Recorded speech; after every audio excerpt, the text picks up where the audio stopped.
Do you like beer? Well, trust me, guys, these are the nuts. Honest Brew has some of the best beers from the UK, Ireland, Spain, Poland and New Zealand. You can discover 12 things you never knew about beer, and trust me when I tell you this, guys, they are beautiful. That's 10 styles of craft beer from 6 countries. You'll get 12 beers to taste in 10 styles, including IPA, Pale Ale, Rye IPA, Porter and many more. That's 12 beers, 10 styles from 6 countries. You need to get on this, guys. A journey of amazing flavour. 90% of these beers won't be found in any standard supermarkets. Trust me, guys, these are exclusive to Honest Brew. honestbrew.co.uk/pound for pound to get free shipping on a craft beer introduction case. That's honestbrew.co.uk/pound for pound to get your free shipping on a craft beer introduction case. Drink great beer, not good beer. Did you hear me, guys? Drink great beer, not good beer. Trust me, you need to get on this.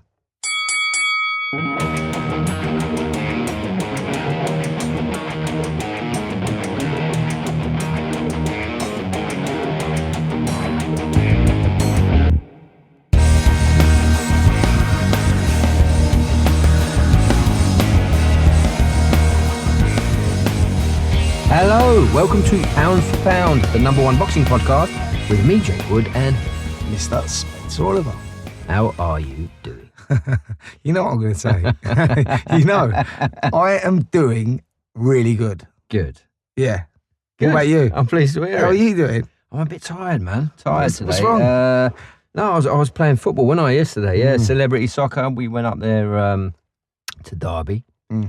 And I played the full 90 minutes. I'm getting too old for this shit, man. I was there, mate. I was there. You missed a couple of sitters, actually. Yeah, I was kicking myself. You know, one of those like, and when my head hit the pillow last night, all I could see was like these 2 fucking goals. These They were lovely just goals. there. It was just like beautiful opportunities, so man. frustrating, man. And in the past, I've seen you bury them, mate. I don't know what was going on. Yeah, I was tired anyway, going up. Because I was like, I've had a busy week. I went up there as like just a bit of a fanboy, like to give a bit of support to the lads. Yeah. I didn't. Do you know why I didn't play? Because you know the story of me. Every time I play, I get injured, don't I? Yeah. Like, Yeah, because you don't warm up. No, Given that you're a personal trainer, it's like You know what I did mean? everything wrong. It's not really a good advert, is it? But you said something quite. You said something that stuck with me after I said I'm getting too old for this. And you went, no, I think it's keeping you young.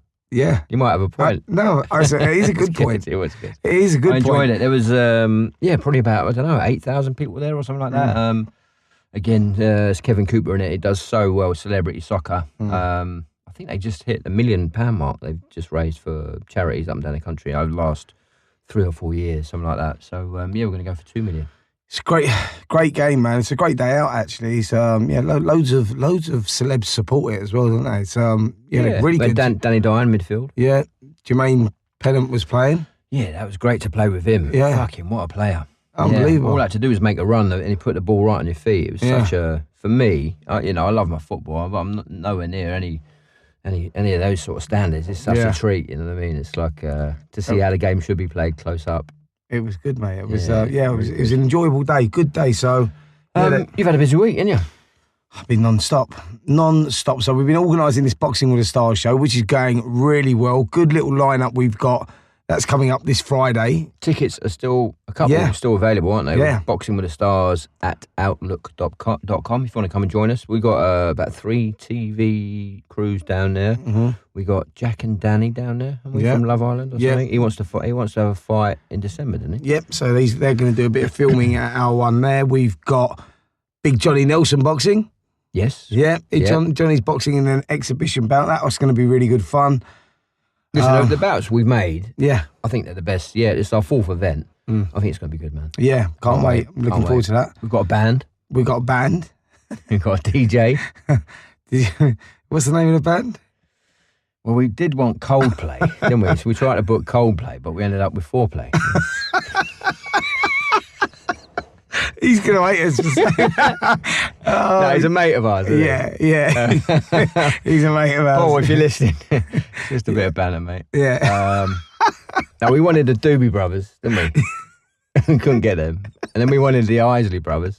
we ended up with the Chuckle brothers. Yeah. We can't say that now. No, you can't, no. Rest in peace. That was sad, that. It was. It was, yeah. Yeah, very sad. Yeah. Anyway. And just this weekend of boxing was really busy, wasn't it? It's mad, isn't it? Like, boxing is on... Yeah. I don't think it's ever been more popular, is it? No, it's it's just flying at the moment. It's like every week you seem to be loads of fights going on. I mean, this weekend there was loads. We had Callum Johnson, didn't we, out in the States in Chicago. Gavin McDonald was down there as well.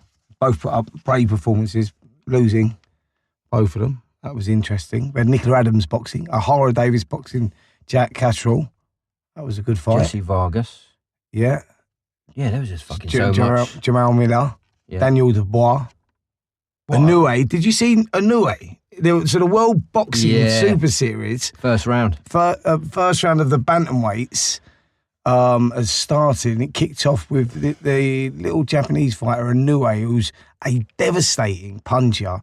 For a guy of 8 stone 6, he's had, I think he'd previously had 16 fights with 14 knockouts or something. He boxed. It was Juan Carlos Payeno. He was 20-0. Yeah. And he fucking... He left and a right. If you haven't seen it, go on YouTube, have a look at this knockout.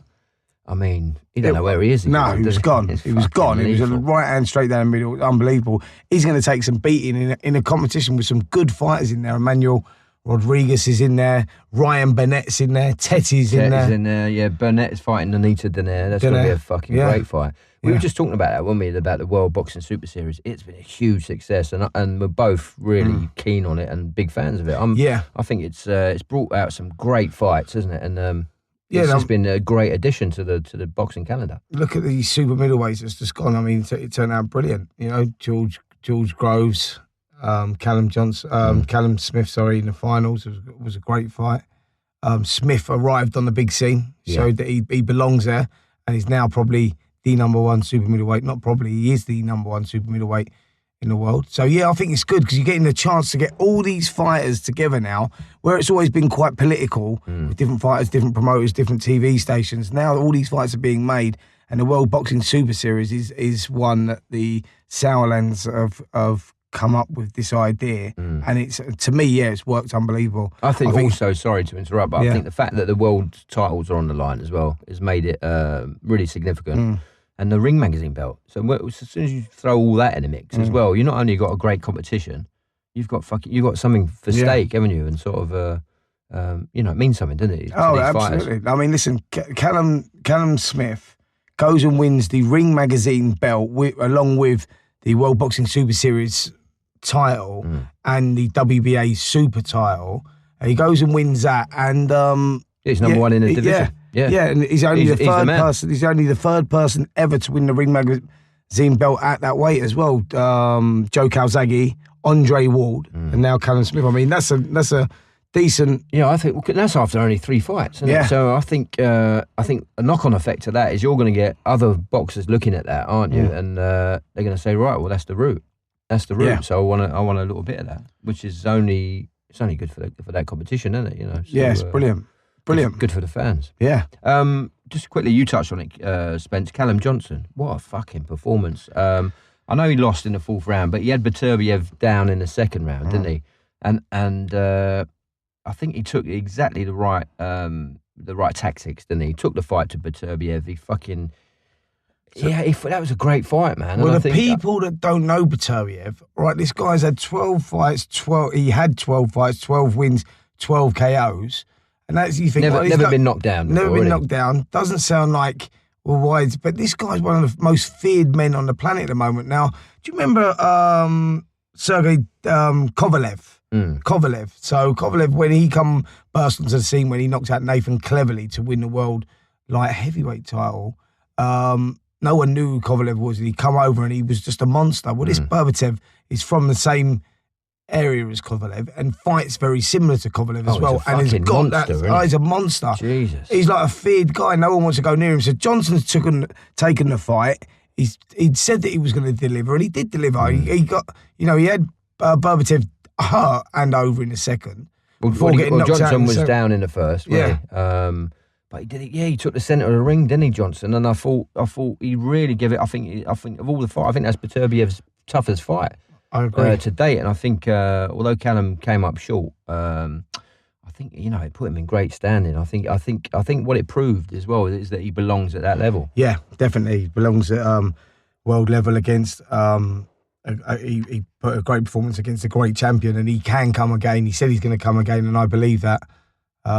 Yeah. And Joe Gallagher, once again, sort of got a great stable, hasn't he? He's got a great stable. Joe Gallagher also is a great tactician. So he works out game plans, and he sort of and these guys stick to the game plan, and 9 times out of 10 he gets them right. And I thought he had the right game plan for Johnson. A lot of people 100%. felt that Johnson may have just held back a little bit and let Beterbiev go on to him, but he didn't. He took the fight straight to him, and I think that worked, and it nearly paid off. He can definitely come again, Callum, and great performance. Well done, mate. Brilliant. Yeah, the only thing for me I felt was after he had Beterbiev down, he sort of took his foot off the gas. I think he had about a minute after that when Darren Barker actually was commentating. He was, hey, you should jump on him. You should jump on him. I felt the same. I felt he should have really gambled then and sort of gone to him. But he's so dangerous, and he sort of, Beterbiev, so you can see why exactly. He's maybe taking his time a bit more, but but that's a small criticism. I think from a fighter's point of view, like when you're in there and something like that happens and the fighter goes over. So Beterbiev's this guy that's never been on the floor before, never been hurt before. He comes with this amazing reputation. All of a sudden, Callum Johnson's hit him. He's gone over and he hit him with a left hook. He went over and he was hurt badly as well. Got up, bumped into the ropes. But in Johnson's mind, speaking as an ex-fighter, in Johnson's mind, he's thinking, "Whoa, is he really so?" He's got to make that decision straight away. Do I jump on him? It's only early in the fight, and that's what he probably thought. It's only early in the fight. I'm just going to take my time. Stand off him. And that was effectively maybe the wrong thing to do. But I know how he would have been thinking. He would have been thinking, well, hold on a minute. He still might be. Yeah. So I've still got to stick to my game plan. It's the same thing that Callum Smith talked about last week when fighting George Groves. He said even though he rocked him and buzzed him, he knew he's still fucking dangerous. Yeah. He didn't want to sort of put it on him because he knows he's dangerous at all times. So that's probably exactly what was going through Callum's mind. Definitely. But yeah, great performance, Callum, and he'll be back for sure. Listen, can we touch on quickly Gavin McDonald versus Daniel Roman? They're fighting for the WBA World Super Bantamweight title. Unfortunately, Gavin was stopped in the 10th round, big right hand. But we talked about there were some photos online, weren't there, of Gavin before the weigh-in. I think he was on scales in his hotel room. He looked. I mean, he's a big guy, isn't he, Gavin McDonald? I think the word you're looking for is awful, mate. He looked terrible. Yeah, he's like 5'9". He makes super bantamweight, 8 stone 10, and he just didn't look right. He looked awful on the scales. I don't like seeing it. Have a look on Twitter or online at those pictures of Gavin McDonald pre-weigh-in or even at the weigh-in. I know we touched on it a little bit last week. George Groves, he looked a little bit drained, but I mean, he still looked like he had something about him. But Gavin McDonald, mate, at that weight, he looks, to my mind, it doesn't look right. He just looks, he looks wasted away. I think, the fight was lost. I think it's dangerous. Yeah, the fight was lost there. I mean, do you remember Jamie McDonald when he boxed in Niue? When he boxed in Niue for the bantamweight title, he was defending his title, the bantamweight title. And it was exactly the same. Yeah. These guys, I don't know how they make the weight, but he just didn't look right, didn't look healthy, and to me, the fight's lost there because as you go into those penultimate rounds, that's when it really takes its toll. And Gavin, to be fair, give it a real go against Roman, but just wasn't enough. He was always just, one step behind. And then, eventually he just got taken apart. And I mean, he put up a brave performance, but to me, he's in the wrong weight division. I think so. Yeah, I think he needs to move up. Well, when we spoke to Dave Coldwell as well about Jamie, he was saying about him needs to move up, and I think that's probably, in my mind, that's 100% with Gavin. I think. I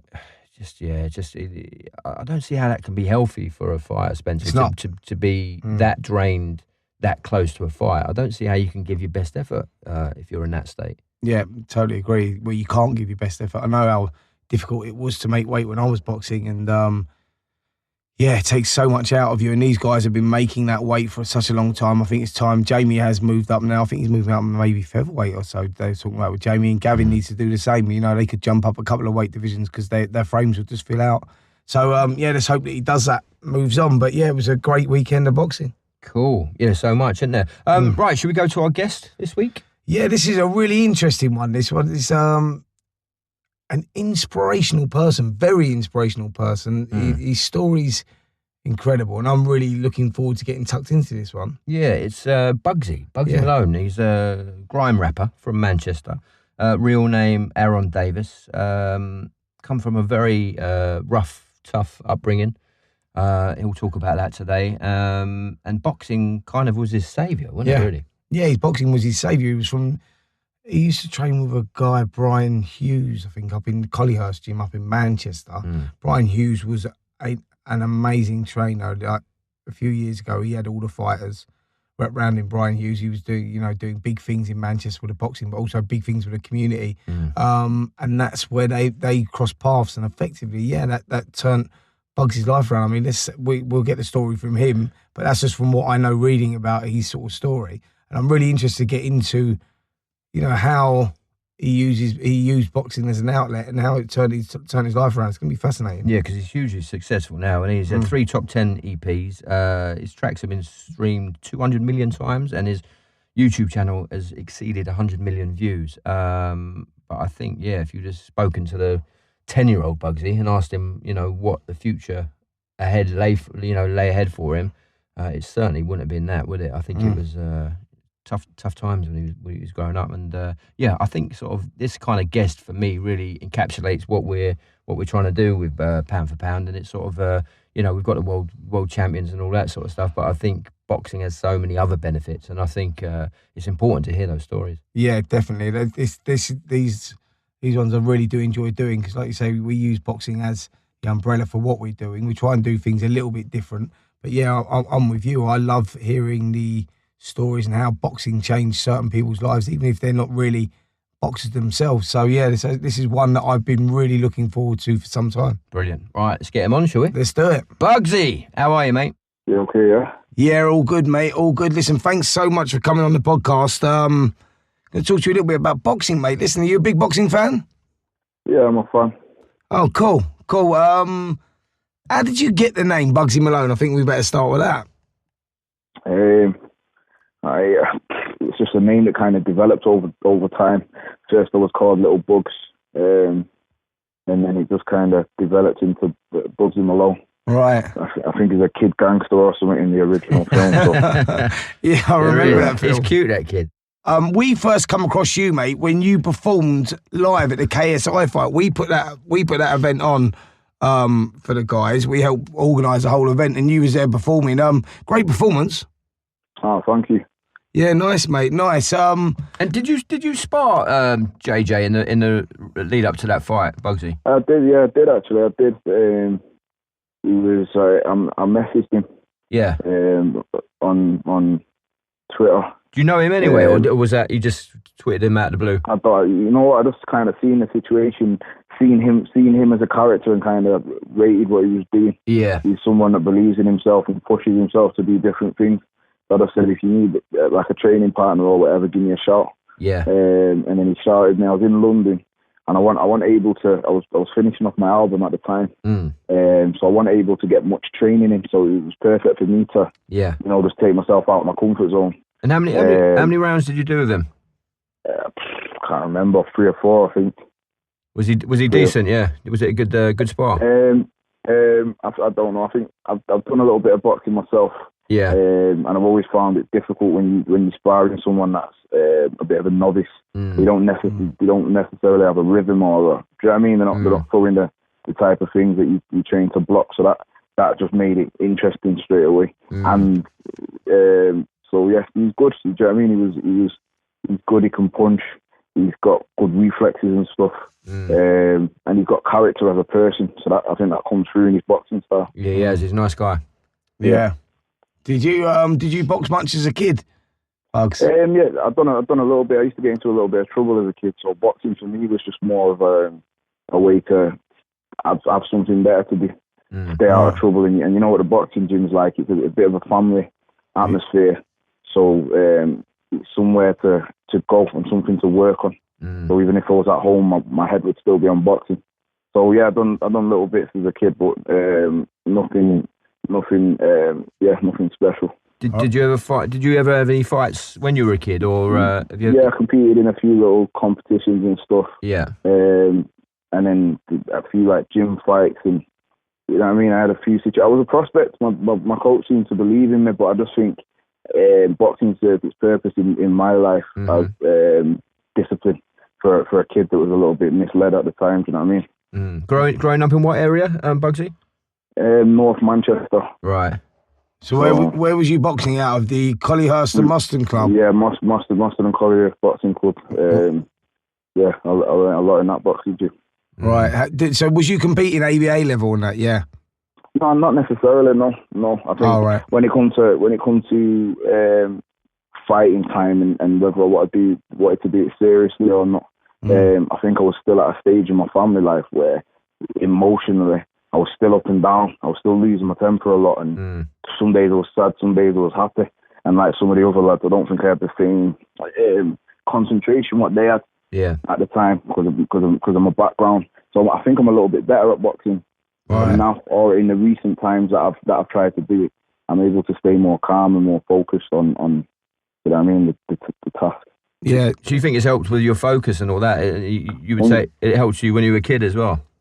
Yeah, as a kid, it gave me discipline. It gave me surety in my ability as well. So I won't be so hasty to jump into a situation because I wasn't feeling afraid of many people. Do you know what I mean? And it just gave me the discipline to think, well, I don't want to get in any more trouble because my coach thinks I'm going to be a champion boxer. So I'm going to try and stick around for that. And now, like, I've got my tour coming up, and touring's difficult. You're on stage for an hour, and with my style of music, there's a lot of jumping about and energy expenditure. So I think the boxing kind of allows me to be kind of loose and give a full performance from start to finish. And give you stamina as well to get through the show. Yeah. Are you good? Do you train when you're on the road then, Bugsy? Do you bring a trainer with you, or do you like bring pads and gloves, stuff like that? Is that something you do? Yeah.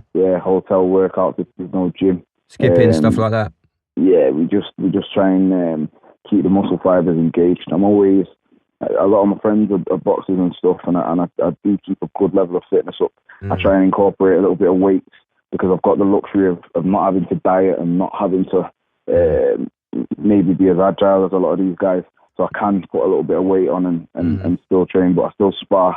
And that was the nature of me and KSI. Sparring was normally at that level of fitness I wouldn't even spar, but I think I was just helping somebody out. On their journey. I didn't mind going in there and looking daft or however it was to pan out. But when I'm really in shape, we have some dark sparring sessions at the Moston and Collyhurst here. Really? So you still get back to the gym and you still... How often would you spar then, Bugsy? 100%. This week what I've got mapped out is I've trained this morning. I've done strength and conditioning. My sparring partner's not available tonight, so what I'll do is I'll get in the gym, try and get a head start on him. Wow. Get some rounds in on the bag. Just touch on the body part what I touched on in the gym earlier. Shadow boxing, get stretched, and then we're in for the rest of the week. Wow. So I'll train in the morning, and then at the night time we'll get in and we just kind of get through it with the sparring and stuff. And then move around at night. Wow. So you're putting in a lot of work then, mate. Is boxing something you're going to consider in the future? Do you want to box? No, boxing is a sport that I've got a lot of respect for, and I was involved in the times when Scott Quigg was just coming up and Mike Jennings was, fighting Miguel Cotto, and Robbie Reed was at the end of kind of his career, and I was in the thick of that kind of them training camps, and I was really training. I was in shape as much as some of the professionals. I was doing 10-mile runs. I was probably running a little bit too much, but I was in really good shape. And the place that I took it to in my head then, when I was preparing to compete and thinking that I was going to be a professional boxer, with the lifestyle that I've got now, I wouldn't insult the sport by half-heartedly trying to get involved.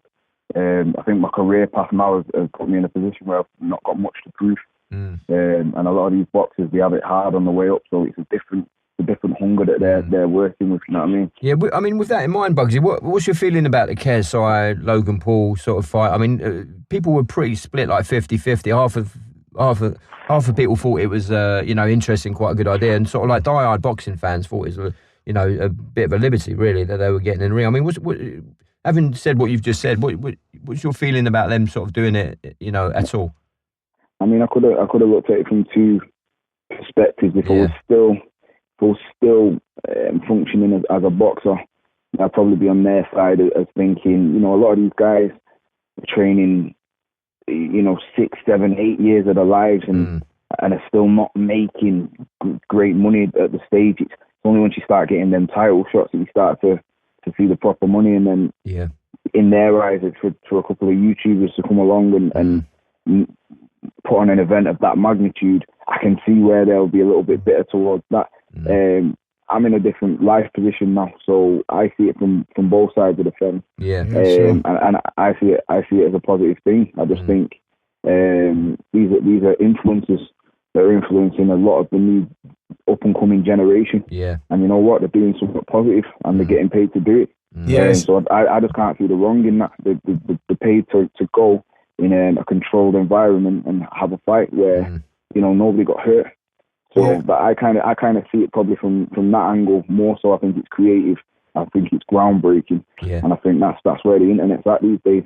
Yeah, it's stuff like that. It's interesting. Powerful, isn't it? It's interesting you say that, because we had an in-depth conversation with Eddie Hearn about this, and we even spoke to Adam Smith, the head of Sky, about it as well. And they only saw the positives from it as well. Actually, so quite interestingly, because Eddie Hearn was saying after the event that he thought, as an event, it was a great spectacle, and it is a new generation, brings on new boxing fans, and the boxing fans, the boxers will get a ripple effect from that. So I think there was positive vibes after it all happened. When it was first announced, I think there was a lot of people maybe a little bit upset by what was going on and how big it was and how much publicity it was getting. But I think when it all settled down and people had time to think about what happened after the event, I think the general feeling was quite positive. Yeah, because it's publicity for the sport of boxing, and it's not. Let's not get it wrong. It's not boxing done to its highest level. So if that event converts a percentage of people into boxing fans because they enjoyed it and they've never before had exposure to boxing, then when you go and see a Lomachenko fight on pay-per-view, or you watch a Mayweather fight, or then you're going to see boxing to its highest level. So in my eyes, it's pulling a lot of publicity over to the sport. Yeah, sure. And it's not as if these guys are doing things that the boxers aren't doing. So they're not embarrassing any of the boxers. They're making the boxers look better at what they do and showing how difficult of a sport it really is. Do you know what I mean? 100%. Because I know, JJ and Logan Paul, they train hard for that. But even still, I mean, it's just about, as you say, it's about levels, isn't it? And I think, if it's bringing a new audience in and they can see when if they go see a professional boxers fighting after that, they're going to be blown away. Man. Yeah, well, I think to be fair to JJ and Logan, I think they made this statement before the fight as well. They said, listen, we're not professional boxers. We're doing, but boxing was the umbrella of it all. But they said that they was doing it at a certain level, and it was saying they wanted to do, and they was just bringing a whole new load of fans to the sport. Yeah. So I think it was good, mate. It was like they didn't try and make out they were world champions. They said it is what it is, and we're putting on an event. So good stuff to them. Yeah, no, it was a brilliant event. You still in touch with JJ? You sort of you become friends after that? Yeah. I think when you're in this kind of type of a job description, it's just natural to gravitate to people that are going through similar types of things as yourself. And I think that's what me messaging in the first place was. I think I seen his first one with Joe Weller. If that's what the guy's called. That's it. And and I was impressed. I was just impressed by his self-belief, the fact that he's been through the process. It's something I've done before. Do you know what I mean? And it was a case of just kind of respecting the journey of that, because it is a difficult thing to do. Yeah, they're clever guys, aren't they? Especially like JJ and Logan, like behind the scenes in terms of all that YouTube stuff. They're fucking smashing it, man. They are. Yeah. But do you know what I also think with that as well is that boxing is like on the bucket list for a lot of people. Like you done it yourself, Jake, didn't you? You're an actor and you went, do you know what, it's something I want to do. If you love and respect the sport and you watch the sport week in, week out, you sort of want to get in there and have a go. And I think them boys done the same. And with JJ, he said, speaking to him afterwards, that he just got addicted. He got hooks because that's what boxing does. Yeah, it does. Yeah. Are you a big fan of the sport now? Do you follow, what boxers do you follow at the moment? Tony Bellew. I think Lomachenko's very good at what he does. I was on the fence with Floyd Mayweather. I just thought he got a little bit difficult to take in the end. You know what I mean? Yeah, sure. AJ, I think he's making brilliant progress in every step of his journey. What about Callum Smith? Did you watch him at the weekend? I did. I was aware of him. Yeah. But not. I went up to scratch. So I caught the very end bit of the fight on the way to a show the other night. And he from looking kind of through his resume and what I've heard from people, he's just a solid all-round boxer. So that's somebody that I've got my eye on. Yeah, lovely guy. He's been a little bit quieter in the last couple of years. But yeah, obviously now he's just got his shot, hasn't he? Yeah, I think that was a big performance. I think that was him announcing himself on the big stage, wasn't it? Because I think the question mark was hanging over him the whole time. And he produced the goods, man. And to me, goes out there as now as the number 1 super middleweight in the world. Sensational, wasn't it? There you go. I don't think it matters how loud you are. I think the proof's in the pudding. And if you can pull it off. And in this day and age, you do kind of need to put yourself in the position to be seen and be heard. But if you get your shot whilst being quiet, then even better, because it's less work for the fighter. Do you know what I mean? Yeah, definitely. So I think he done good, man. Yeah. So well, listen, what's up next for you then, mate? Where does your journey take you next? I've got the tour coming up. So we're just kind of shooting the last couple of videos for the project. I'm involved in a big project, probably the biggest project I've ever been involved in to date. And it kind of involves a lot of training. So I'm just in training camp to make sure that I'm looking right for the situation, what I've got coming up. But it's not necessarily something I can give a lot of information on. So as it stands, it's just I've kind of got the tour coming up. Right. And I'm just looking forward to getting a room with the people that have supported me into getting into the position that I'm in now. So that's kind of my main focus is at the minute. Amazing. How long are you on tour for, Bugsy? Flipping out that a couple of months. Really? Where does that tour take you, mate? Is it just UK based or? It's UK based. We'll do the European one next, and then we're in talks about the Australian one. Wow. So you're talking Dublin, Scotland. It's all over the place. All over the place. People can find out all the details on your website, can they? All the details on my website. Nice. Brilliant. And you can get to that through the Instagram page and stuff. And is that something you enjoy, Bugs? You enjoy being on the road, being away from home? I don't know. As a kid, I used to get kicked out of my house a lot, so always a little bit of a gypsy spirit in that respect. You know what I mean? I just wherever I kind of end up. What is an inconvenience is when I'm training like this and I'm trying to hold the weight. It's difficult to push weights and then take part in boxing activity because boxing gives you a slim kind of slender physique, so you need to be eating correctly. So that's the one thing that's difficult. Service stations. Yeah, it's hard to do that on the road, isn't it? Yeah. But we'll make sure that we do it. I enjoy the challenge of it. It just means that the hotel rooms are going to be getting messed up if there's no gyms in the hotel. That's funny. Yeah. Yeah, get yourself down M&S, get some salads and all that. Yeah. But even then, it's difficult, man. Yeah. Difficult. You want warm food, you know what I'm saying? And would you try and check out boxing gyms as you travel around as well? Yeah. That's what we do. That's the plan. Yeah. When we land in London, we get into a boxing gym in London, and so wherever I went out to Dubai. That's actually where I bumped into AJ in a club out there, and I went out and trained and done a bit of sparring with a few of the lads out there. I just try and keep myself, because in my position there's no manual and there's nobody to say, listen, keep your head down, stay out of trouble. So I just find boxing the easiest way to keep myself busy, because if I do train and then I'm out messing about that night, then I'm going to lose all the progress that I've just made in the boxing. It just gives me the encouragement to just stay focused, and then that kind of reflects on my career. And I think I'm probably one of the hardest working in my field of music. And I think boxing's a massive, massive part to play in that. Yeah, I was going to say, because boxing gives people such a discipline. Then we teach kids all the time, whether they're going to be boxers or not, just gives them discipline in life, teaches them the right things, like, you know, the simple things in like manners, timings, and respect. Yeah, self-respect as well. Yeah, self-respect. Just all those things. It ticks all those boxes, and whether you use boxing for, as you're saying, you use it for your discipline in what you're doing in your singing career. That's a brilliant thing, mate. Exactly, and that's why I built a classroom in the Moston and Collier's gym, just for a few of the kids that are struggling with the school environment. The school environment's not for everybody. Do you know what I mean? But and that's going well for the kids, and I'm the same. I encourage people to go into the gym. That's where I met on the front of my album cover.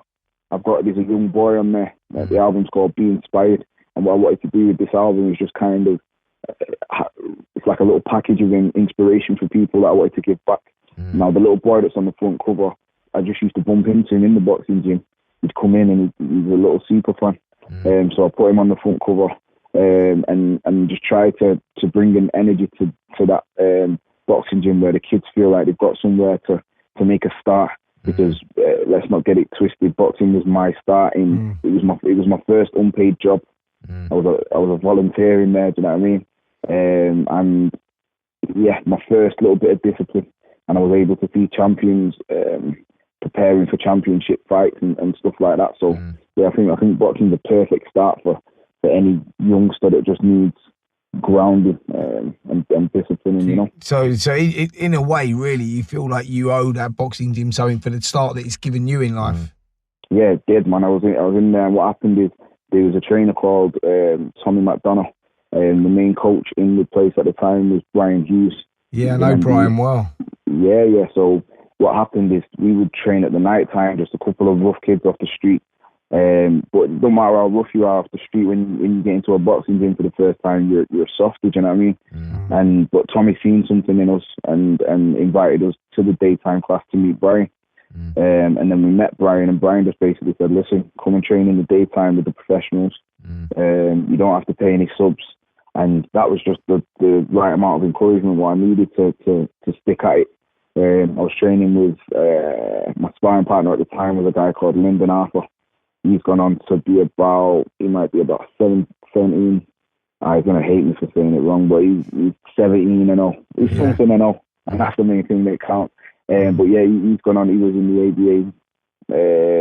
He was in Team GB around the same time as Anthony Joshua and stuff.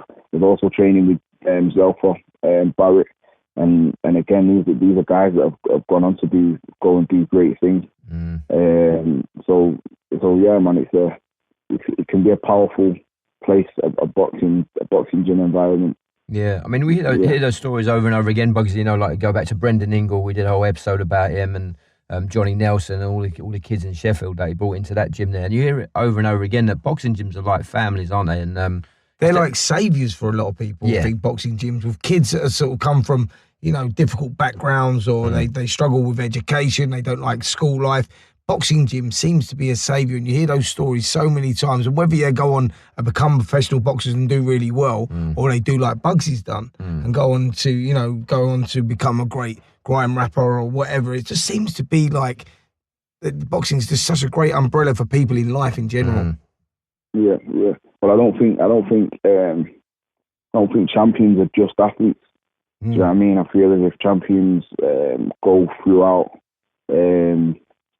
all different genres and all different, do you know what I mean? Whether they're working in the top of the business or the top in the music field, or whether they're a top actor. The word champion is a universal word. And Brian Hughes told me that I was going to be a champion. And I don't necessarily know if I believed him, because I knew that I just had a lot of stress going on at home, and it was a struggle. But in the end, I've become a champion in my own right. Do you know what I mean? And I'm recognised for being one of the top in my field. So 100%. I think places like that are where, you know, champions are kind of born and guided in the right direction. That's a great description of the word champion, because like you say, you go to boxing, you mention the word champion, you just automatically think boxing, but you just pull it in a totally different light, which totally makes sense, mate.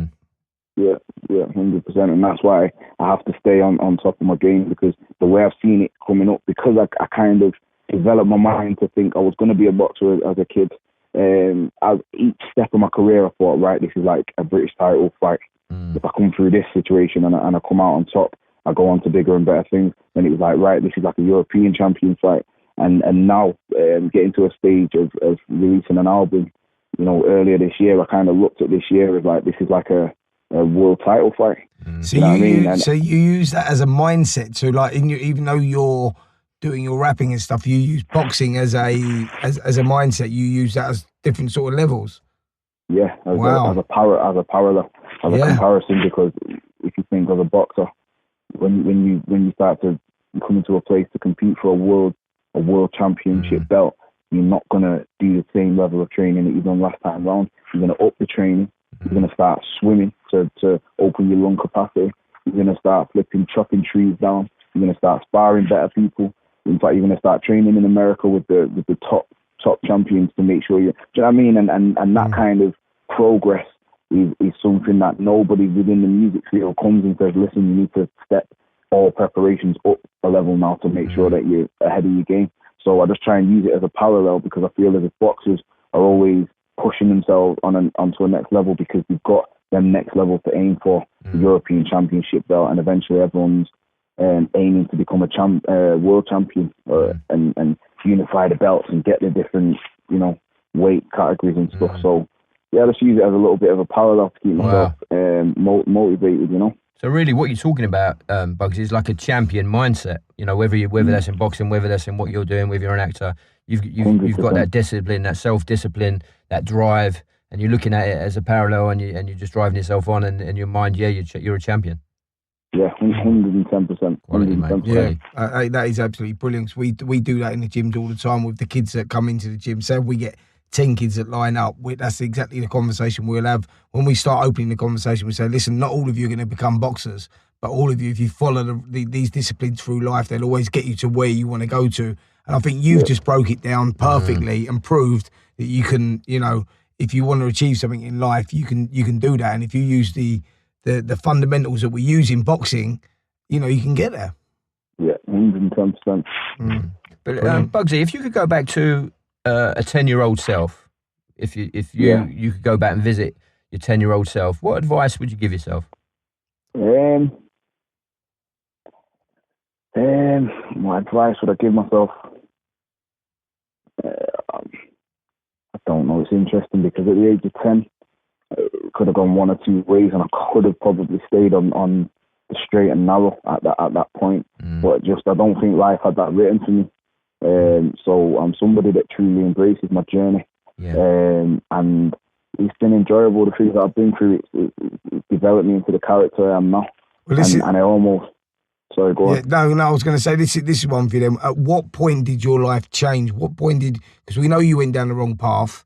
We know that, and you struggled for the years at like 15, 16, 17. But at what point did it change? Was it boxing that done that? As a kid, I'd say when I was about 10 or 11, there was a lot of domestic violence going on in my household, which kind of drawn me into it. It was quite violent towards me as well. And then in school, I was in a situation where there was older kids trying. I think I looked like a tough kid, even though I was a big soft kid at the time. Do you know what I mean? And so that meant that the tougher kids wanted to challenge me. So school life was getting a little bit violent, and it just kind of come a point where I had to kind of fight back. And in fighting back, I realised that I was pretty good at fighting back. And so that kind of landed me in all of the trouble. And I think kind of 16, I ended up doing a little bit of time in jail, nothing serious. I was just a kid getting into bits of trouble. But then when I got out when I was 17, that's when I walked through the doors of a boxing gym. And that's when I learned how to conduct myself as a professional. Wow. Every day when I would walk in there, I'd be polite, I'd be respectful, almost a bit too polite. Do you know what I mean? I think it took the sting out of me. I'd only ever see the sting in myself in certain days when I was really in the mood. But really, I was just so happy to be in an environment where I felt as if I was progressing, and I wasn't in a position to walk through the doors of a job and hand them my resume and say, here's how many GCSEs I've got and stuff, because I didn't have that luxury. So for me, it was just a start to and a demonstration of how to be a professional. So yeah, I'd probably say about 17, 18, that was the start of things changing and me seeing people doing what they enjoyed doing and making millions of pounds and getting the glory of it all. Do you know what I mean? So that I kind of aimed high, and I think Brian Hughes is massively to thank for that, because he written a book on Thomas Hearns. He had a book signing, and we all went in to get our book signed by him, and he put, I still got it to this day, and he put a future champion. And I think to see something like that written in words by a man of that stature just opens the belief.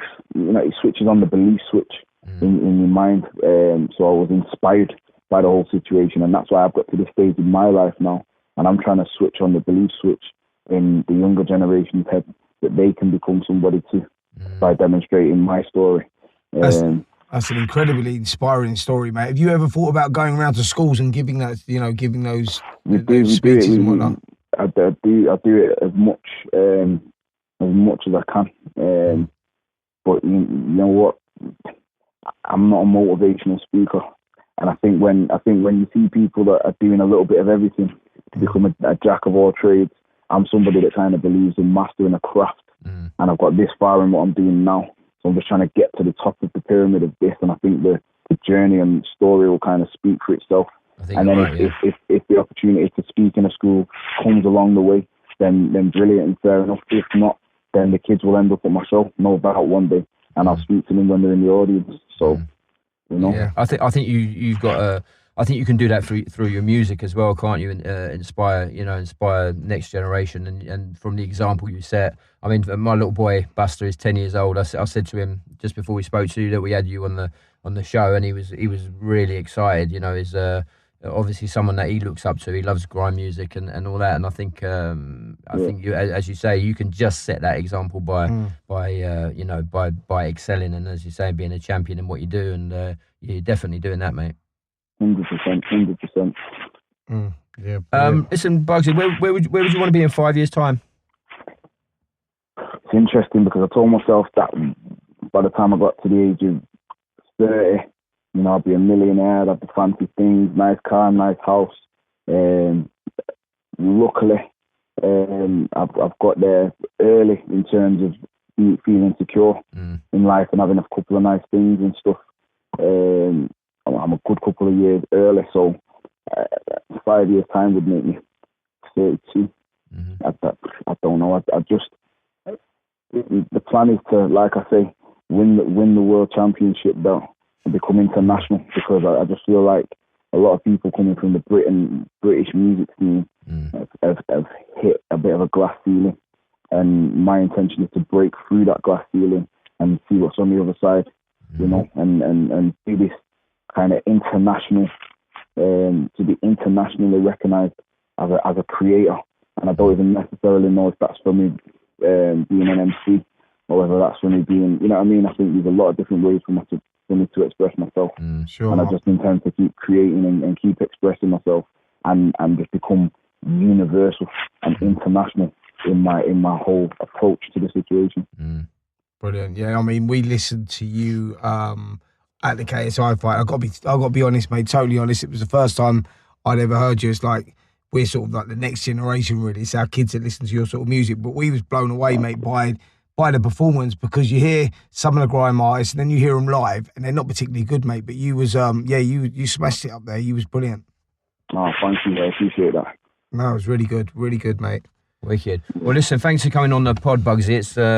It's been a real pleasure having you on and hearing your story, mate. And you just I don't doubt for 1 minute that you're going to get to where you want to go to, because you've got that mindset, and that will just inspire the next generation, as you say. And I think it's amazing what you've done, mate. And I congratulate you for where you've got to, and And wish you luck for your tour and everything in the future, mate. Yeah, and I've got to say, mate, I was totally inspired by your story myself. When we was doing the research on you and we'd heard your story, it was a powerful one anyway. But the way you just explained it was, first class, mate. It was brilliant, and I'm sure you're gonna get a load of good response from this podcast. Thanks so much for coming on, mate. Oh, brilliant, man. I appreciate it, boys. Yeah, no, it's been an absolute pleasure, man, and we'll definitely get you on again soon, yeah? Yeah, all right then. All right, yeah, God bless, Bugsy. Take care, Bugsy. Take care, mate. Thanks, mate. All right. Really appreciate it. Cheers, bro. Cheers, mate. Bye. Wow. I don't know about you, Spencer, but that was A, inspirational, but B, I think the most succinct talker we've had, and has managed to express himself about what boxing means to him in the best way I've ever heard. Yeah, I'm the same as that. I've never heard boxing talked about like that. I just found that more than fascinating. I knew that he had an interesting story, and I knew that he was inspirational, but that sort of blew me away, if I'm honest. I was really captivated into that. It sort of, it drew me in. I could have listened to him for hours. I'm not going to lie. I could have spoke to him for hours. In fact, I'm looking forward to going back and listening to that again, because I think there's so much there you can pick up on. And well, I think that people in life just generally can relate to his story, and his story will be, a lot of people are going to listen to it and relate to it in some way or another. Oh yeah, I love that stuff he was talking about, champion mindset. That he's a champion. That's amazing.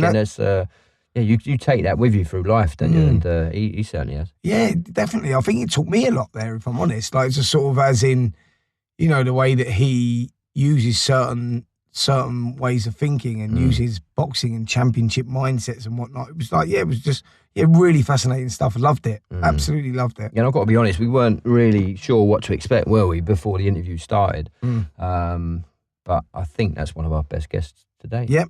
Enjoyed it. Which, you know what? We always say that, don't we? Yeah, but I think everyone's got that's what I'm saying, to offer, isn't it? Because we bring so many fucking good stories to the table. Yeah, that's what I'm saying. Every week we think, it can't get better. And to me, it does. Every week it just seems to be just like we just keep getting offered different guests. And I look at it and I'm looking at our guest list, the guest wish list on the wall. And I look at it and I think, but I think we peaked there. And I don't know where this next one's going to take us, but every week I don't know we what seem it to. Is. We've talked about it before, haven't we? Like, I think it's part of that thing of like being on the phone. And I know some people complain about us making these phone calls, and sometimes the reception's not as good as it can be. But if you think about these guests are at home, like they might be in their pajamas and chilling, they're in a safe environment, aren't they? Yeah. So I think, we've talked about it, and we've sort of suggested that, maybe that's why people are opening up, because they're like, they're not in a studio with lights on them and cameras. They're at home, aren't they? They're like relaxed, they're having a cup of tea, they're just sitting down, and they got me and you down the phone to them, and they're just and they're just chatting away. I know, and that's it. Do you know what? It's just it so is the way it is, because look, we do a lot of so if you do any television stuff and a camera comes in front of your face, I don't care who you are, you speak differently, you behave differently. You wouldn't do. If I was doing it over the phone, it is totally different. Yeah, of course. And I've spent 20 years doing that, and so I think we get the best out of people because it's on the phone. I think maybe they're relaxed. You're right in their little gym jams, lying on the settee, just chilling out. I think sometimes there is benefit to doing interviews face to face. It's just logistically, it's hard to get up and down the country to do that, especially when you're as busy as myself and Spencer are. But no, I think that's definitely a benefit. I don't see that as being a bad thing. No, it's brilliant, mate. Really, really, really enjoyed that one. We're hitting I think we're hitting our stride after 10 months. We're there, mate. We're flying. We're flying. Do you know we've had over 600,000 listeners now? Wow, it's good, isn't it? I'm buzzing about that. I'm not going to lie, because we didn't know when we started this journey. We didn't know where it was going to take us, did we? No idea. And if you listen right back to the first ones, and all that, it was a bit shaky, innit? Yeah, it was well shaky. Yeah, but it was just about us finding our feet. We were just two guys that come and sat in a little box and wanted to talk about boxing. Yeah, exactly. But I love the fact as well that we've got listeners that have been with us since the beginning. Yeah. And they're on that little journey with us. Yeah, so they're in it. They've just sort of watched us or listened to us grow. And I think that we're in a stride now. It's like, we're on it. good. Yeah. And listen, we're just so pleased to share it with you. Anyone who's been listening since the beginning, fucking hats off to you. I don't know how you've done it, mate. Love a bit of honesty. Love a bit of honesty. Yeah, you must have a lot of fucking spare time in your hands, I think. I don't know. Yeah. I don't know. But it's a podcast that I would listen to. That's the thing. And like I said, you know, Well, I'm we looking do, forward to don't go. we? We always listen I'm looking back forward to to listening back to Bugsy there. So yeah. Big thank you to him to coming on the show. That's enough backslapping, isn't it? Yeah, that'll do. That'll do. Okay. Right, let's go to our Mr. Boxing man in the know, Mr. Coogan Cassius. Yeah, Coogan, we got a lot to talk about this week. Well, he's been out in Chicago, hasn't he? Yeah. So he was there at the Callum. He's all over the place at the moment. He was in Jeddah the week before, didn't he? Now he's out in Chicago. He's had a tattoo. He's had a tattoo. He's had a tattoo. Let's see if he's collecting these air miles. Yeah. Because he said he weren't last week. Yeah. So let's see if he started doing that. Taking our advice. Yeah. Let's get him on. Let's do it. Googie, how are you, mate? At the moment, I'm in my car, obviously on hands-free, obviously. Yeah. We don't promote that kind of thing. I've just been in Brent Cross Shopping Centre. Oh, yeah. What are you buying in Brent Cross then? What's happening out there? Do you want to know? Nothing's happening there. People buy shit there, Spencer. Really? Yeah, Not me, mate. Not me. Oh, no, you're Harrods guy. He's Harrods man, isn't he? Harrods man. Nicola's in Brent Cross every other day, mate. I'm surprised you never bumped into her, if I'm honest. Spencer's more Lidl's. Lidl's. Lidl's. Nothing wrong with Lidl's. Lidl's is all right. They sponsor the England football team. There can't be nothing wrong with them. Do they? Fucking hell. They don't sponsor the Pound podcast. No, that's it. They won't do now. Anyway, what did you buy in? What did you buy there, Cool? Right. Do you want to know what's in my bag today? Yes, please. Oh, this is good. This is a good thing. I should go shopping every week we do this. I'll tell you what's in the bag. Go on then. So in the bag, I've got a pair of size 1 Converse. Nice. They're for Laura's little boy. I thought you bought them for me. No, yeah, they probably fit you well. Yeah. I've got some Gillette. Extra Smooth. Cool. All right. Who's that for? You? Oh, obviously. You know for your what I mean? legs. All right. I've got 3 cupcakes. Yeah. Mm. Do you want to know the flavours of them, or you're not really that interested? Yeah, go on. Yeah, why not? Flavour, yeah. All right, I've got 1 salted caramel and 2 hot chocolates. Banging. Hot chocolate. They're called hot chocolates, yeah. Really? All right, cool. That's interesting. And that's it. What? You went to Brent Cross for all that? Yeah. No, I'm not having that. Because you've been in there ages. No, I know, right? To make sure I've got the right cupcakes so I don't get a backhand from Laura. Yeah. Oh, I knew you when you went under the thumb, mate. You've changed. I haven't changed, but you got to know that my girlfriend used to box professionally, so it ain't like a normal. Do you know what I mean? Yeah, you can't get the wrong flavour, Coog. It's not like a normal. It's like not like upsetting someone. Yeah. That's funny. Anyway. How was Chicago, Coogan? Got back this morning at 6 o'clock. Listen, the question all our listeners want to know is: are you now collecting your air miles? Next. You got to pull yourself together, man. You fucking. Can you ask me? Can you ask me every week? We will. I'll eventually do it. It's crazy, mate. Shame me into doing it. Yeah, do it that way. Well, we're trying to do that now. Yeah. Yeah. How's that new tattoo anyway? What's that? How's that new tattoo doing? All right. It's all right. All right. Do you know what? Hey, how's the old ball sack? All right. Yeah. All right. But the actual one I got, not the one that's tweeted out by you guys, but the one I got is coming on very nicely. Yeah. It's funny, isn't it? What? Can you send us a picture, Coog? I think everyone will want to know what you got where.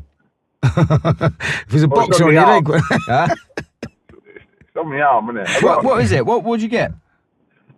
I'll send it to you. It's like, I'll send it to you. Are you happy with it? I've seen it, actually. Yeah. My guy's like unbelievable for this sort of thing. So I know you used to a bit old to get tattoos. Exactly. And what was it, 7 hours or something in the end? It's another 7 hour ago, yeah. Oh, just man. before I left last week. You Chicago. actually... Yeah, go on. No, I was going to say you're too old for tattoos, but I've actually been thinking about getting a tattoo. What would you get? Well, do you know what I've had a problem, Coog? This is truthful. I've been thinking Not about enough body space. I've been. He ain't got enough skin.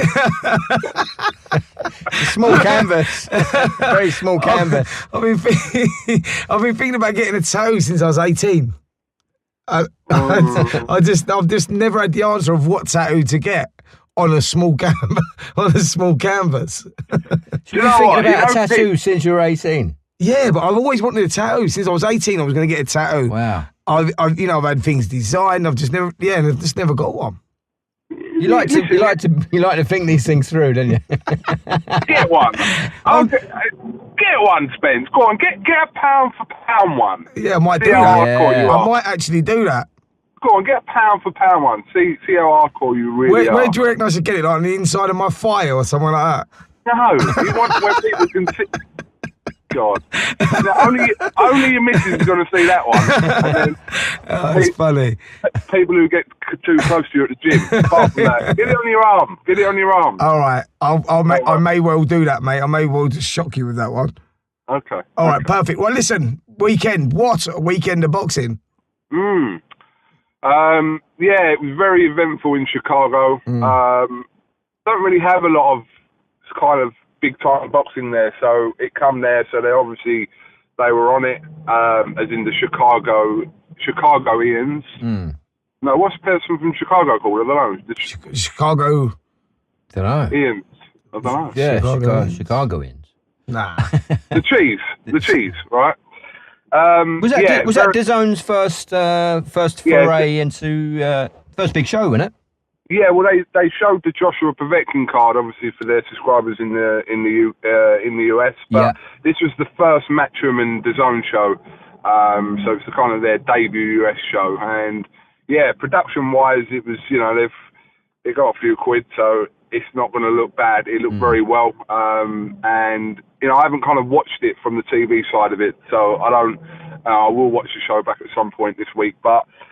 When you were there, they go to town. They're going to town on this. Do you know what I mean? It's their first one. So. And what was the feedback, Coogan? Were they pleased with how it went and the boxing in general?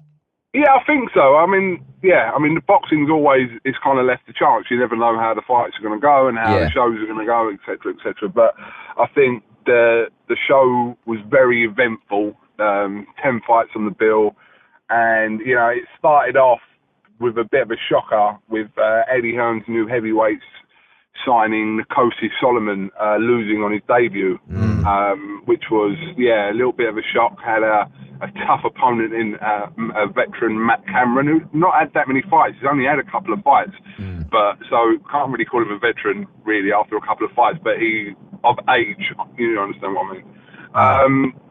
And he lost, and then so it was like, what else is going to happen? And then, obviously, the 2 world title shots from our boys who did themselves so proud, and I know it's no cliche, but put in very brave performances.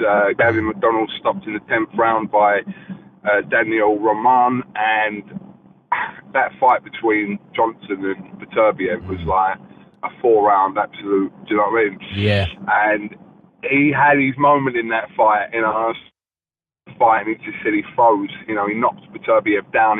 Beterbiev went down for the first time in his career, and he just froze. He just said, I froze, and it's almost like I didn't know what to do. Everyone was probably screaming at him in the arena on the telly, just jump on him, because he was hurt. He was 100% hurt. Me and Jake touched on this earlier, actually. We chatted at the top of the show, and we said the same thing. It would have. I said, look, when you're in a fight of that magnitude and you're up against a feared monster in Beterbiev, everyone's been dodging him, and all of a sudden, bang, he finds Beterbiev over. He's got to make that decision straight away. Do I go for it or not? And in the back of his mind, he's probably felt, because of Beterbiev's history, he's not ready yet. It's only early in the fight, and he's made that decision, which we can see was maybe the wrong decision because he would have went for it. But from a fighter's perspective, you never really quite know how badly he's hurt, and it's like you never know whether you're going to take the gamble at that stage. So I can understand why Johnson never went for it,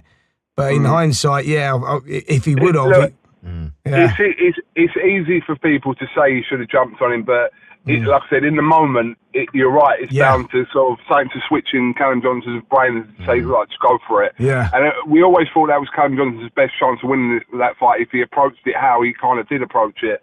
And, you know, he survived the knockdown in the first round, which, you know, kind of said to him the other day, people kind of fearing the worst after he was knocked down at the end of the first round, but then to sort of put himself back into it by dropping Beterbiev in the second round. And then, to be honest with you, after that second round, it was always going to be a case, you know, it doesn't matter how good Beterbiev is and how strong and powerful he is, Callum Johnson is strong and powerful as well. It was going to be a case of literally who landed and who got the telling blows in. And it was, it turned out to be like that, you know, and it wasn't to be for Johnson, but I think stock-wise, you know, listen, if you can, even though Beterbiev's only had like 12 or 13 fights, we know what Beterbiev is and what he's going to be. Like, we already know he's one of these, he's going to be a killer. You know he is. So if he can mix it with the likes of Beterbiev, then there's no one he can't mix it with, in my opinion. And yeah, he belongs at that level, Coogan, doesn't he, I think? Yeah, I think so. I mean, look, I think now's the decision, obviously, to kind of, you know, he's still obviously British champion, maybe get himself out again, defending the British title. But at some point next year, you're not throwing in Johnson with whoever, because that kind of just, them 4 rounds was up and down, but he showed that he can or could compete at that level. So, you know, it was a shame. There were like 400 people travel from, like, there was some geezer that travelled there from Australia. He left on Wednesday and got there on Saturday to watch Callum Johnson fight. Really? Wow. Mental. Wow. Well, it was I mean, the whole nation was behind him, really, wasn't they? It was an amazing story. Like, if you go, people that don't know Callum Johnson, he really has got an amazing story. Lost his father a couple of years ago. Looked like he was going to quit boxing, disappeared for a while. He was the nearly forgotten man. Comes back with an amazing win against Frank Buglioni, stopping Buglioni in a round, then gets his world title shot, and everyone was willing him to win. And he so nearly did, man. It was edge of the seat stuff. And yeah, you're right, Coog. He definitely raised his stock there. And I think on a different day against a different person, even a different champion, Callum Johnson's got to make him to become world champion. I do truly believe that. I think he proved that. You know what? I mean, I think we spoke about this on one of the other shows, that he'd only had that 1 round of boxing in 2 years. So, like I said, in hindsight, if he was kind of, you know, he hasn't had the rounds. He has been inactive. And like I said, that 1 round against Frank Buglioni is all he's had in, like I said, the last 2 years. So if he'd kind of had more fight, I don't know. Listen, if he had been active, maybe that decision-making, that second round would have been different. It's always some buts, so it's a little bit irrelevant. But it just, you know, Callum Johnson's been one of these. He's been pro for a while. He hasn't had the amount of fights to kind of match the amount of years he's been pro. But at the same time, we've kind of seen it, like in that Buglioni fight and also in that Beterbiev fight, that he punches very hard and he's very, very strong. And at that weight, you have to be. There's some absolutely, like I said, killers at that light heavyweight scene. You have to be like that if you want to compete at world level.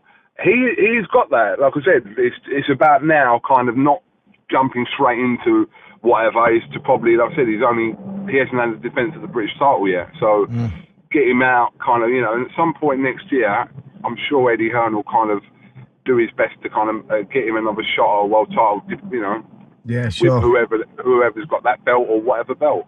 Yeah, definitely. I think he's proved himself, and yeah, bring him back on the British title level, 1 or 2 defences, get that belt maybe outright, and move on for another world title shot. But yeah, great performance by him and Gavin McDonald out there as well. Yeah, Gavin McDonald as well, just coming short his second world title bid. Obviously, he'd been beaten about a year and a half ago to Ray Vargas, who's still champion.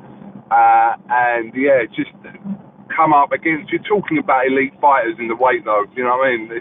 I think he looked dead at the weight, Coogie, if I'm going to be brutally honest about it, mate. I think he looked, me and Jake were talking about this as well. We saw him on the scales the day before in his hotel room, and he looked terrible. He looked, the size of the McDonald brothers, they're giants for bantams and super bantams. And I think that Gavin looks on them scales like it was time to move up in weight, and I think effectively that's what may have got him down the penultimate rounds.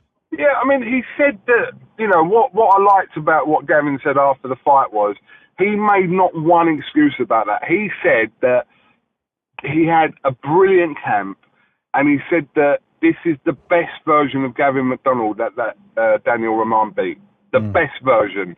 And you don't really get fighters saying that after they've lost the fight. You don't hear that a lot. That, you know, there's usually something within... I'm not saying they're making it up. I'm just saying that usually, like, you know, there's a niggle or there's a problem. Something always comes out with the majority of fighters if they want to use that as a kind of thing. He come out and said, no, he's just beaten the best version, the best I could have been for this fight, you know. So that's a good thing to come out with, because you don't really hear... Am I wrong in saying that, Spencer? No. You don't really hear fighters saying that. No, totally agree, mate. I think that, that was a very honest assessment of Gavin himself. That just shows the type of character the guy is. I mean, they're lovely people, Jamie and Gavin McDonald. They're honest guys. They're really hard-working. Really underrated over the years, especially, like, you know, obviously Gavin's kind of had to step out of Jamie's shadow, and he knows that. That's not, you know, being critical of anything. He knows, you know, Jamie's kind of the limelight that has shone on them McDonald brothers, which hasn't been enough in a lot of people's opinion. But Jamie's, you know, kind of been world champion a couple of times. He's had some big wins. So Gavin's always kind of had to try and follow on from that, you know, and he had a world title fight, like I said, in Hull, I think it was a couple of years ago now, and then he sort of built himself back up, had a good win over Gamal Yafai not that long ago, and put himself in that. But look, listen, where Gavin McDonald's level is, we don't know. He's challenged for the world title twice now, but he's fighting two of the best in the weight without question in Vargas and that Daniel Rahman. So, you know, can he do it? Will he get another shot? Probably. You know, probably could do. Will he move up in weight?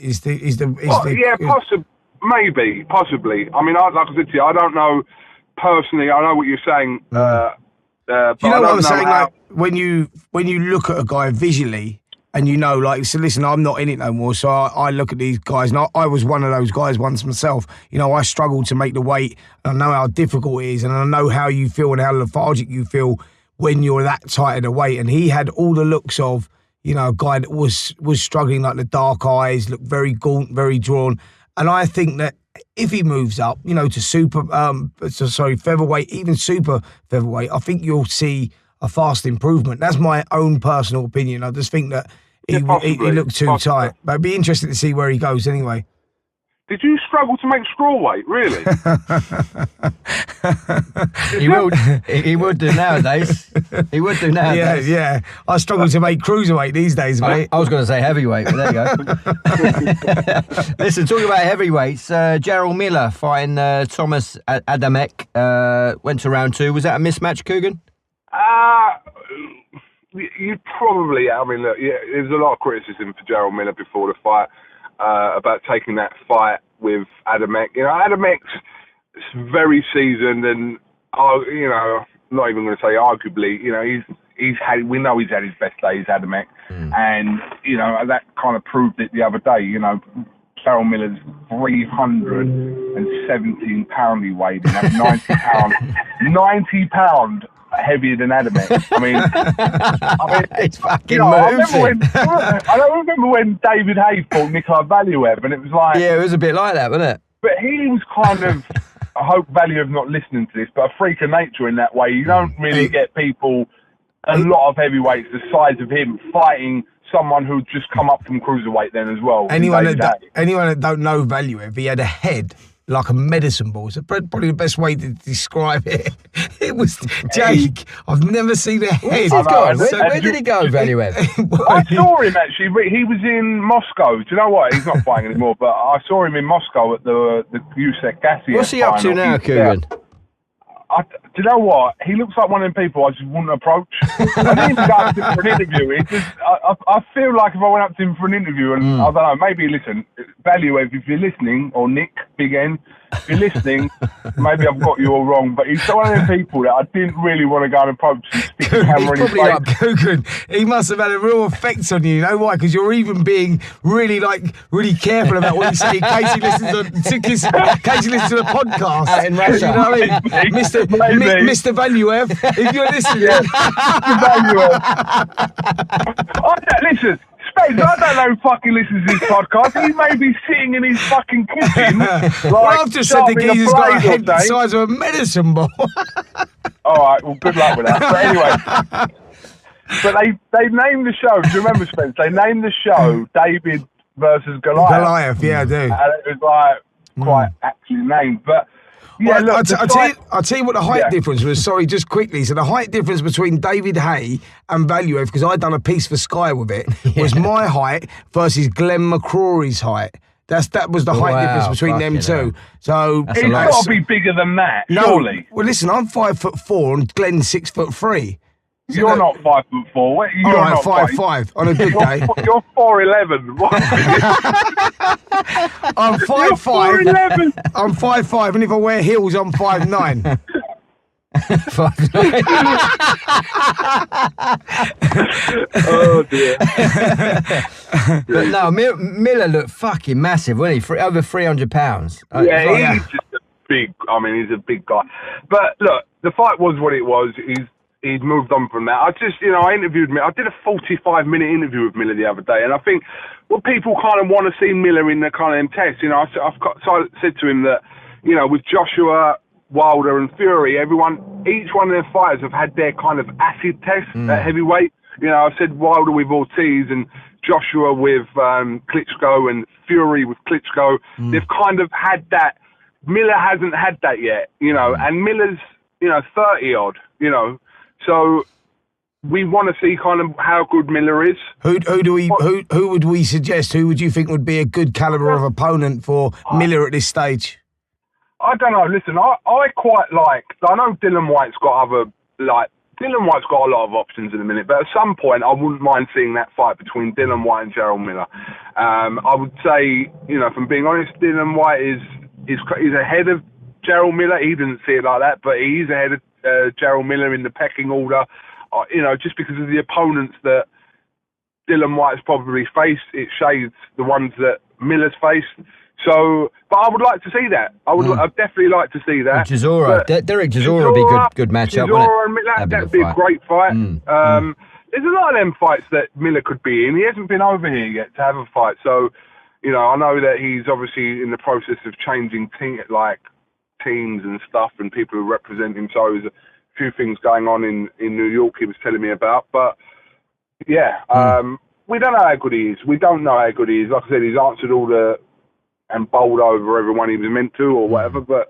And look, eventually, you know what he wants? He wants Joshua. He's been banging Joshua's name out for the last year or so, and he was potentially being labelled as a choice 3 option to Wilder and White for the April date, but I think Eddie Hearn's kind of dismissed that now. But I think eventually, if Miller keeps winning and his profile gets bigger, which it will in the time he's winning, then there's a good chance that fight could happen at some point. Whether it happens next year or not, I don't know. Yeah, I think that if he wants a shot at Joshua, I think then you have to go through the likes of Derek Chisora, that sort of caliber of opponent, Dillian White. I don't think you get the shot at Joshua now if you are building a record on your Adameks and that. You have to step up to that elite level, really, and those sort of guys are proven at that level. And I think that if Miller wants that shot, that's where he needs to go. He needs one of the British guys who are flying high at the moment. Yeah, I think that Eddie Hearn's plan with Miller and Joshua was that if Joshua was to fight in America anytime soon, that Miller would be the perfect opponent for him to have his first US. I think that was always what was said. As it's becoming less likely that Joshua is going to fight in the US in the near future. I mean, Eddie Hearn's coming out and saying it now. He wants to fight in England. He's not. The interest levels of him fighting in the US have dropped. Eddie Hearn's saying that himself. Well, I think, do you know why I think that is? Because when years ago, to go to the US was the place to be. You go and fight at the MGM or anywhere in Las Vegas or Madison Square Garden. That was every fighter's sort of dream. Now, it's all sort of turned around. It's all flipped around. British boxing at the moment is flying high. The stadium fights are happening all the time. They can't get 90,000. They can't compete. They can't compete. So, why would you go to the States when you can fill Wembley? No, I get that, but I do think if Joshua wants to be as big as, which obviously he does, and Eddie Hearn wants Joshua to be as big as what they believe he can be or will be, then I do think he has to go over to America at some point and do that. You know, you look at, I'm not comparing him to Ali or anything, but I'm talking about, you know, fighters through like the generations have travelled, you know, and have gone to different places. But, you know, Eddie Hearn's saying that, you know, he doesn't necessarily want to fight just in America. You know, he wants to fight in Africa and he wants to fight, you know, he hasn't yet, but he's had 22 fights, as we keep being reminded by Eddie Hearn about. He's had 22 fights. So, but I do think he has to go to America at some point. Yeah, I agree that to become global, he does have to travel. I mean, like you said, historically, I mean, even the Klitschko's went to America, and it was difficult to get them out of Germany at the time when he went to the States. That's where they were. That was their cash cow. He will Germany, fight in America. Look, if he fights Wilder, then there's a two-way rematch thing on that. So, you know, he will go to America at some point. I think, you know, I get the argument that, you know, they're banging 80 or 80,000 here in a minute for Joshua, and long may it continue. But I do think there's an element of go out to America and show them who you are out there, because we are always, I know it is evening out. I'm not, you know, it is evening out, especially over the last sort of 5-6 years, about where, you know, a lot of American fighters want to come over here. You know, they want to fight over here, and a lot of them have come over here, you know. So, as much as that, there is always an element of America is the place to crack it. Do you know what I mean? Sure. You know, for everything. You know, the size of the place is just. He will go out there. I'm pretty certain. You know, at some point in the next 18 months, Joshua will fight in America. Yeah. You know. Look forward to that. Listen, just sticking on the heavyweights quickly, Coogan, as well. Daniel Dubois at a 10-rounder with Kevin Johnson. A good learning fight, that. Yeah, I watched this fight on FaceTime. It wasn't an illegal stream. Laura buys BT Sports, and is that illegal to do that? I don't know. No, it's FaceTime, isn't it? It's FaceTime. So how does this work then? So Laura's bought BT Sport. She's got BT Sport anyway. Well, she's held the phone. Yeah, she's held the phone. She held the phone up for 10 rounds. That's what a good girl she is. She's got some strong arms. Yeah. No, do you know what I mean? Have you ever tried holding your arm out? Like, he ain't got to hold it. He just put it down. He just said she held it. She held it. But I said to her, babe, this ain't going more than 3 rounds, right? Come round 7, every round that's going on, I know. She got one of them selfie sticks would have been easier, wouldn't it? Just held. Yeah, maybe I should get her one next time we decide to do this. But, Daniel Dubois. Look, Kevin Johnson is like one of them. He's a tough old bugger, isn't he? Yeah, listen. I know Joshua took him out in a couple of rounds 3 years ago, whenever it was. But Kevin Johnson is, like I said, he's experienced as they come in heavyweights. He's fought absolutely everyone. And he's difficult. He'll take them all night long. So it was probably a good learning fight, as you said, for Daniel Dubois. I don't know. I've heard a few people giving him a little bit of stinger. You know, he didn't stop him.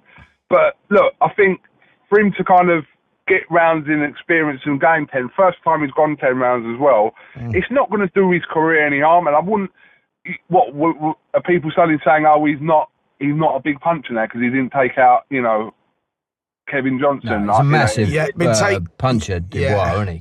He is. But Johnson is durable, man. So durable. He's unreal. Strong, he is, and he knows the game. And Daniel Dubois is relatively inexperienced as well, you know, and he knows the game.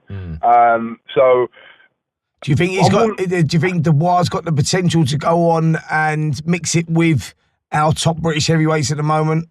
At the moment, I would probably say no. And I mean, in the future. Sorry, that was wrong of me. What I meant was, like, do you think he's got the potential to become one of the top heavyweights? No, listen, Daniel Dubois got everything. He's still raw and he's still learning. He's had less than 10 fights. Give the kid a chance. You know, I'm not saying that to you. I'm saying it to everyone. Give the kid a chance and let him kind of find his feet, because he still is, and it's a much talked about heavyweight division, and the kind of the gulf between the top boys and everyone kind of climbing their way up is quite a big gap. But I've seen enough in, and I'm sure you guys have as well, enough in Daniel Dubois to know that, as strong as he is, as powerful he is, he's going to be a force. He's definitely going to be someone that we're talking about in the next couple of years. I've got no doubt about that. But he's still learning. I think people get carried away, with stuff, and it's like, people giving Joshua a stick because he didn't stop Joseph Parker in his 20th fight. He didn't stop. When someone's on a run of knockouts, look, it happens. Deontay Wilder went 30-something fights, didn't stop Bermane Stiverne when he won the world title, went the distance with Bermane Stiverne, but then knocked him out in a round in the rematch a year and a bit later. So it's too much emphasis, I think, on, like I said, that thing of, we didn't stop him or whatever. Kevin Johnson knows what he's doing. He goes in there and he knows all the tricks in the book, and he knows how to survive Kevin Johnson. So, I think good learning experience for Dubois, and I think give him another. You've got to give him 18 months before he's nowhere near ready. He's getting there and he's showing all the signs, but he will know himself he's not ready, and Frank Warren will know he ain't ready yet, but he will be. 100%. Sure. And as you say, Coogan, as well, I think he'll learn more. I think it's of more benefit to him that it's gone 10 rounds and he hasn't stopped him. If as opposed to if he'd got him out of there in 1 or 2 rounds. I think he'll learn more in the long run from that than if it stopped him early. No, I think that's right. I think looking at it, look, blasting Kevin Johnson out in a round, right, really does nothing for him. Yeah.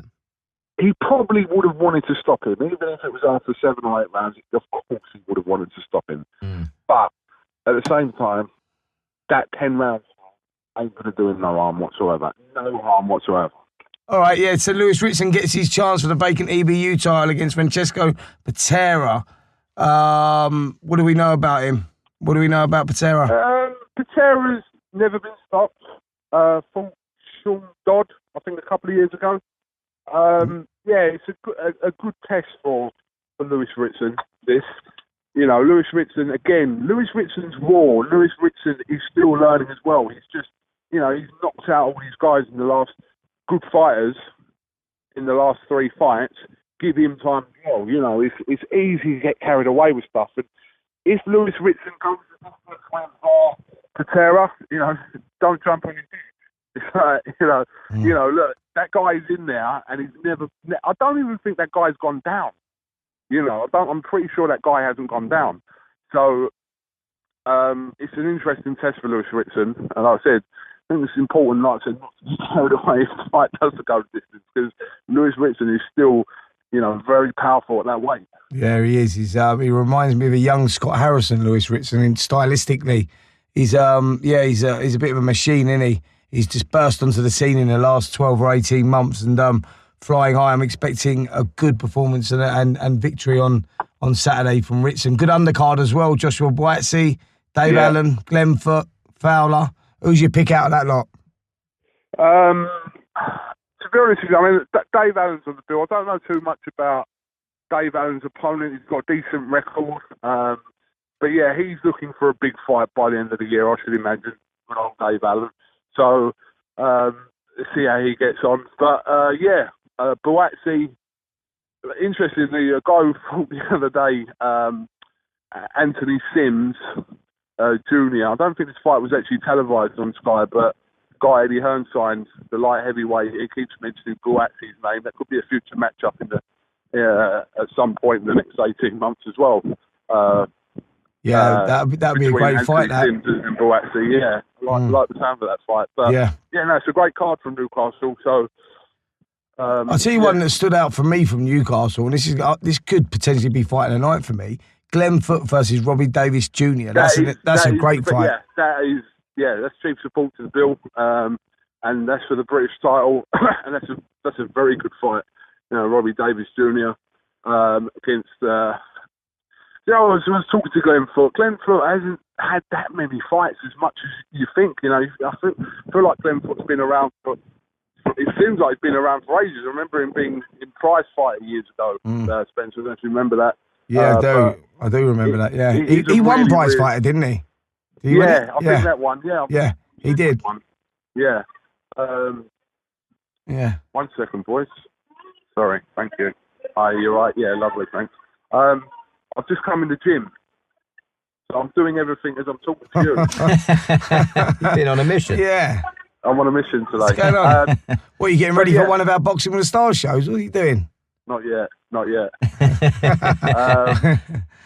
So, yeah, really looking forward to that card. I'll be up there in Newcastle. Yeah. I'm up there as well, mate. I'll see you always up a there. good atmosphere up in Newcastle, isn't it? They love their boxing up there. They love their boxing out there. And when Lewis Richardson fights now, I mean, from the last show when Josh Kelly and that one, the atmosphere was absolutely electric. So yeah, bound to be a great night. And yeah, you're working as well. Yeah, I'm doing a little bit up there on Saturday. So yeah, mate, I'll catch you up there. All right, no problem. Brilliant. Beautiful. All right, mate. Coog, Excellent, Coogs. Have a good workout, Coog, and yeah, we'll catch up with you next week, buddy. Definitely. I'll see you Saturday, buddy. Yeah, no worries. Cheers, man. Bye. Cheers, Coog. Bye. Beautiful. Thanks again to Coogan for coming on the show, and to Bugsy Malone. Another strong episode, man. Yeah, brilliant episode. I know some of them are long, but do you know what? You can't.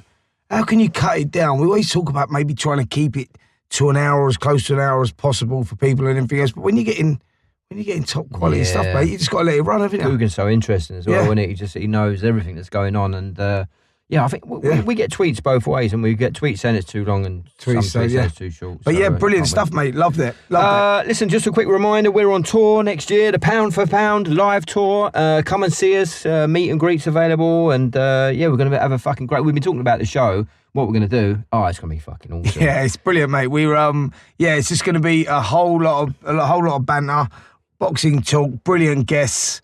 Can't wait. Q&As, we're going to have some sort of interaction with the audience and all that, and essentially it's going to be a live version of what we're doing now, but it's going to be a lot of fun, and it's going to be like sitting in our front room or sitting in our studio with us and just listening to us chatting away, and there's always tons going on in the boxing world, so yeah, we'll be talking about what's relevant at the time. But we start on January the 19th, we're in High Wycombe. The 22nd we go to Salford, the 25th we go to Hertford, the 26th we're in Melton, 29th in Liverpool, 30th of January we're in Sheffield, and then February the 6th we're in Birmingham, the 7th we're in Kettering, the 8th we're in Portsmouth, the 9th we're in Exmouth, 18th of February we're in Leeds, the 19th we're in Whitley Bay, 21st we're in Swindon, and we finish up on February the 22nd in London, York Hall, which is going to be an amazing event because it's an amazing venue. Yeah, can't wait, man. And also, tickets just are available from poundforpoundlive.com. poundforpoundlive.com. Brilliant. Buy your tickets, get what there. else was there? There was one more thing. We're talking about doing another fans show, weren't we? Yes. Yeah, another fans app. I think it's that time. Get you guys involved. Doing the phone calls. I don't know if you heard the last one. For all the new listeners that have not done it, we've done one before. I found it really interesting, actually. We just like it's brilliant. We pick out 5 or 6, 7 or 8 people. Yeah. People tweeting their numbers, we pick them out, and we just bring you on the show, and it's all good fun. Boxing talk. We like to hear what you like about the show, what you don't like about the show, and just get you involved in it. Have a little crack. Yeah, so let's do that. Maybe not next week, maybe the week after, something like that. But go back and listen to the fans one if you haven't heard it, because a lot of fun, wasn't it? Yeah, it was good, man. It was really good. It was good. Right, Pound for Pound is a Boxing with the Stars limited production, created by Ross Siegel, produced by Spencer Oliver, Jake Wood, Ross Siegel and Alex Siegel. Music by Keith Atack. Graphics by Lolly Edwards. This podcast is hosted by Audio Boom and edited by Zach Brown. You can find us on Twitter and Instagram at Pound Podcast. Thanks for listening, and we'll see you next week.